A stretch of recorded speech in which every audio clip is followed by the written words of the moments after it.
In this video, we will discuss about open economy and closed economy. What is open economy? An open economy is an economy in which there are economic activities between the domestic community and outside.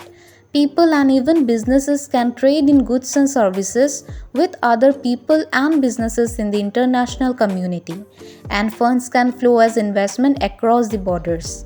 Trade can take the form of managerial exchange, technology transfers, and all kind of goods and services. There are a number of economic advantages for a citizen of a country with an open economy. A primary advantage is that the consumer have a much larger variety of goods and services to choose. Additionally, consumers have an opportunity to invest their savings outside the country. So, if a country has an open economy, that country's spending in any given year need not equal its output of goods and services.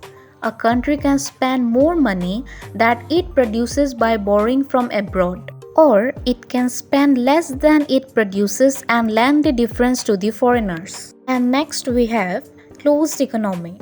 A closed economy is an economy in which no activity is conducted with outside economies.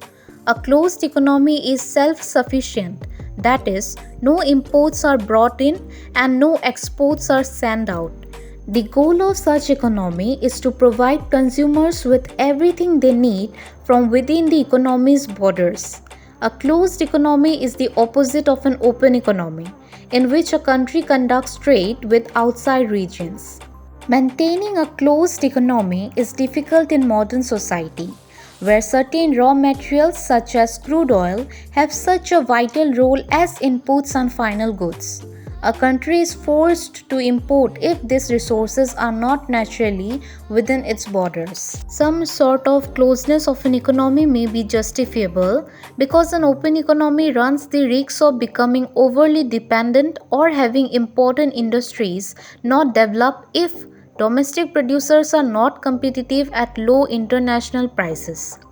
For this reason, government use controls such as tariffs, subsidies to help keep domestic enterprises profitable. But truly, closed economies are rare in the practical world. If you liked this video, please do like, share and subscribe to our channel.